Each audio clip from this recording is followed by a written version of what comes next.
Marhaba, this is Abdulrahman from the Arabiker.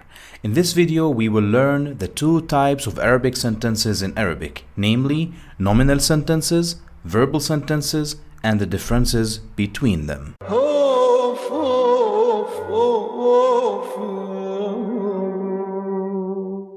First, please note that we have some practice drills prepared for you to practice this topic. Make sure you check the description box after the video ends and after you learn the main characteristics of the two types of sentences in Arabic. Whether you noticed or not, in previous videos, you and I actually dealt with nominal sentences and verbal sentences in Arabic.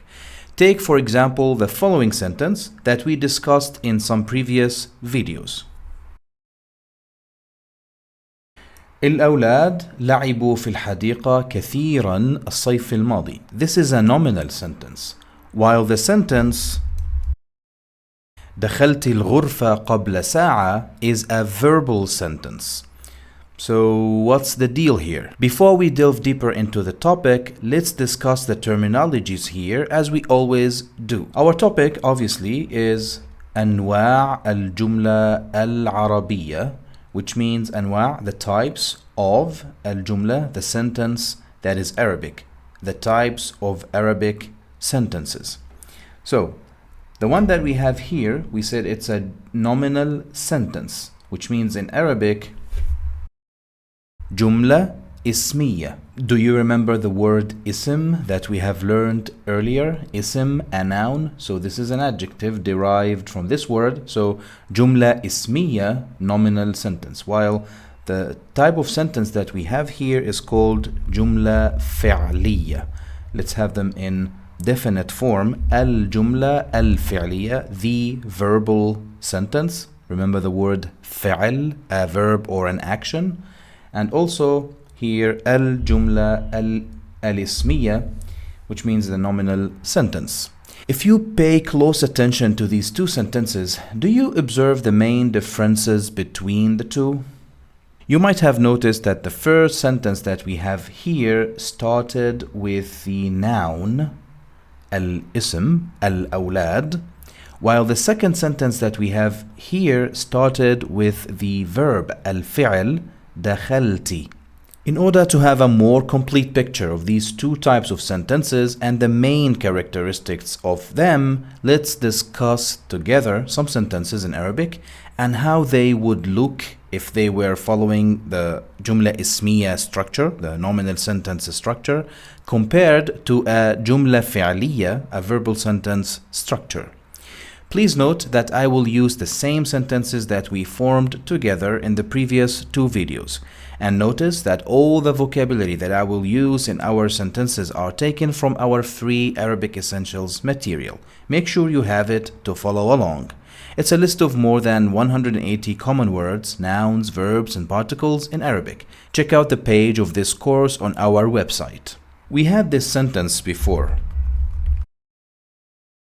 سافرت إلى فلسطين أمس. This is a verbal sentence, that's why I put it under the الجملة الفعلية. While this sentence would look a bit different if it's a nominal sentence. I will say أنا سافرت إلى فلسطين أمس. Also, we had this sentence before. قابلنا طلاب المدرسة الشهر الماضي, which means we met the students of the school last month. This sentence would look differently a bit if it's a nominal sentence. We would say نحن قابلنا طلاب المدرسة الشهر الماضي. No big difference with the meaning. Let's go back to this sentence now. دخلت الغرفة قبل ساعة. دخلت الغرفة قبل ساعة. It would look like this if it's a nominal sentence. أنت دخلت الغرفة قبل ساعة, which means you, feminine, entered the room an hour ago. Let's get back to this sentence now. الأولاد, we said that it's a nominal sentence. الأولاد لعبوا في الحديقة كثيرا الصيف الماضي. It would look like this if it's a nominal sentence. And the rest is the same. لعب الأولاد في الحديقة. The sentence meaning, by the way, is that the children played in the garden or in the park a lot last summer. Now, these are the sentences that we discussed in previous videos. Let's have more sentences to get a more complete picture now. I will start by writing the sentences in a جملة اسمية structure, nominal sentence structure. والدي يأكل في المطعم الآن. والدي, my father, يأكل, eats or is eating, في المطعم, in the restaurant or at the restaurant, الآن, now. How will this look if it's a nominal sentence? يأكل والدي في المطعم الآن. Same meaning but different order, as you can see. Let's have one last example. أختي تساعد والدتي في شغل البيت. أختي تساعد والدتي في شغل البيت. This is a nominal sentence. Let's see how it looks in a verbal sentence structure. تساعد أختي والدتي في شغل البيت. Same meaning, my sister helps my mother in house chores. Pause the video now and list down any observations you noticed, and then we will discuss it together. The first thing that you might have noticed is the point that we have already talked about. The nominal sentences start with nouns. As you can see here, al-awlad is a noun, and walidi is a noun, ism, and ukhti is a noun, right? So nominal sentences start with nouns, asma, or what replaces the noun, like the pronouns that we have here, anti, ana, nahnu. Without delving deep into the details in this basic series, basically what is happening here is that the noun in the nominal sentence says to the verb, I'm the most important entity here in the sentence, so put me forward, I want to be in the front. While the verb in the verbal sentence says to the noun, now I'm the most important component, let me be in the front.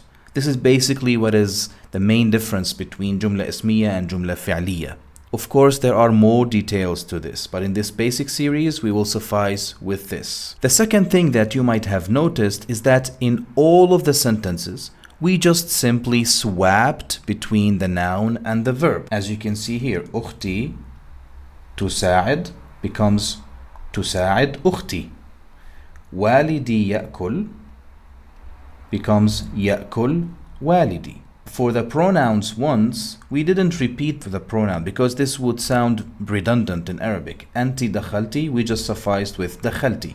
I think you know this already from the past conjugation and present conjugation videos, that the verb conjugation itself, it tells me who's doing it. So it's redundant to say دخلتِ أنتِ or سافرت أنا, unless you want to confirm the meaning, but it's fine. دخلتِ سافرت قابلنا. So if you have explicit noun like this, والدي يأكل أختي تساعد, you just swap the order of these two words. يأكل والدي تساعد أختي, as here.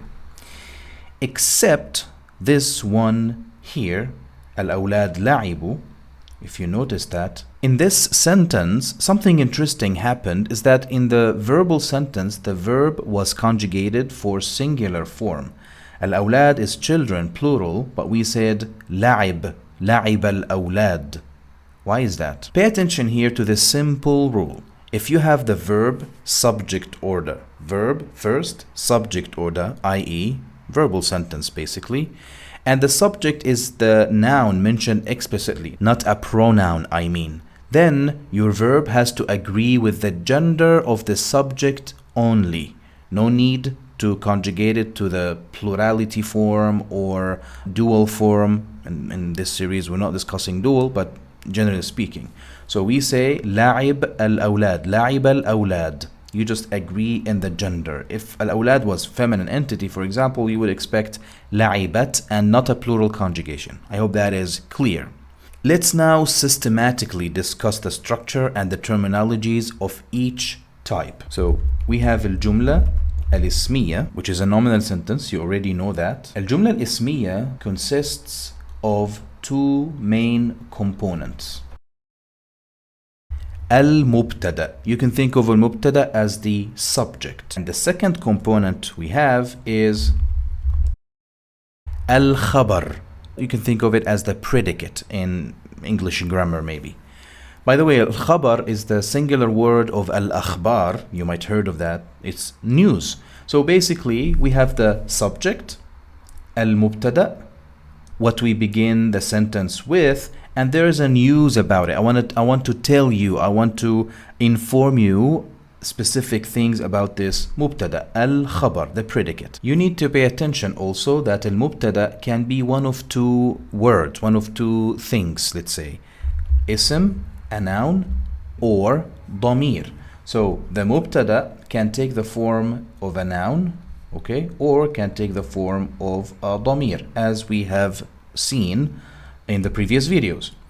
While al-khabar can be ism, a noun, صفة, adjective, شبه جملة. شبه جملة is a new term to you maybe. It's a literally says semi-sentence, which basically a phrase like a preposition and a noun. Or can be a fi'l, a verb, a new verbal sentence, let's say. Al-khabar can be ism, صفة, ism is a noun, صفة is an adjective, شبه جملة, fi'l, verb. Check out these examples with me. Ahmed is a teacher. Al-mubtada that we have here is Ahmed, okay? And the khabar that we have here is ustad. I can say also huwa ustad. He is a teacher. So in this sentence, the subject took the form of a noun, ism, Ahmed. While in this sentence, the mubtada took the form of a damir, a pronoun, huwa ustad. And by the way, in both sentences, ustad here, obviously you can recognize that from our Arabic Essentials material, ustad is an ism. So the khabar, the predicate, took the form of an ism. Is that clear? Let's have some examples here. Again, al-khabar can take the form of al-ism, which is the examples that we have here. Ahmed ustad, huwa ustad. Ustad is in the form of a noun, ism. Take for example this sentence. At-talib sa'id, or mabsut if you're speaking in dialect, which means the student is happy. And sa'id here and mabsut took the form of sifa, adjective. Shibh jumla, semi-sentence, which basically in this basic series we will deal with prepositional phrase, preposition and a noun. Take for example this sentence. الطالب في المدرسة. الطالب في المدرسة. The student is in the school or is at school now. For this one, take this example. الطالب يدرس العربية. The student studies Arabic, or the student is studying Arabic. Again, we have here noun as the mubtada. الطالب here is the mubtada. And the predicate, what I want to tell you about this student is that he's happy, in the form of a sifa, adjective. And here that he is in the school, في المدرسة, شبه جملة. And الطالب, the student, يدرس العربية, he studies Arabic. Okay, so we have here the verb and what comes after it, the object or the contained, maybe subject in the conjugation. The verbal sentence here is in the predicate position. These are the terminologies that you need to learn in this basic series about al-jumla al-ismiya, the nominal sentence. Let's switch now to talk about al-jumla al-fi'aliyya. Obviously from its name, it contains a fi'l, and it contains something we call it fa'il, al-fa'il, with definite article if you would like. Fa'il is the doer, the subject of the verb. So basically these are the main two components of the jumla al-fi'liyya. We have fi'l and we have fa'il, a doer. Now other things can be there. Let's have them with different article better. Al-maf'ul bihi, which is the object. And it's not only al-maf'ul bihi. It can be other stuff related, linked, connected to the jumla al-fi'liyya or connected to the verb mainly. Al-fa'il can be in the form of ism, as we saw previously. Ukhti tusa'id. My sister helps. But this is a nominal sentence. We need to swap it. تساعد أختي. So the verb first, then the doer. أختي. تساعد أختي. My sister. Okay, so it can be in the form of a ism. And it can also be in the form of تصريف, which is the conjugation. It can be contained in the conjugation itself. Such as, take for example this. فهمت. It's a verb in our Arabic Essentials material. فهمت. I understood. This thing here, what looks to be one word, is a complete sentence in Arabic. It contains the verb فهم, to understand, and the conjugation to. فهمت, I understood. فهم الطالب الدرس. Take this example now. فهم الطالب الدرس. So the student understood الدرس, the class, the lesson. So here in this sentence, فهم الطالب الدرس, obviously we have فهم as the verb, and الطالب as الفاعل, and الدرس as المفعول به. Take now this example. فهم الدرس, or فهم الدرس if you speak in chunks. فهم الدرس. This means, by the way, he understood the lesson. فهم here is the verb and the doer contained in the conjugation. That's my point when I said تصريف. The فاعل can be contained in the conjugation. فهم الدرس. You might ask, oh, why can it be dars as the subject? I mean, could be, but meaning-wise, that doesn't make sense. Like the lesson understood, it is the doer, the lesson is the doer, it makes no sense. So from the context, I can tell that the doer is he, a pronoun referred back to something. I hope that is all clear now in this basic series. Here's another reminder for you that we prepared some practice drills for you so you can practice these two types of the Arabic sentences. الجملة الاسمية, nominal sentence, and الجملة الفعلية, verbal sentence. Check out the description box and the course page on our website. Also, make sure to grab the Arabic Essentials material to help you work on these practice drills. If you found this video useful, please like it, subscribe to our channel, and share it with other Arabic learners. Check out our website for other Arabic learning services that we offer. Also, follow us on social media. We post some useful Arabic material there. Salam.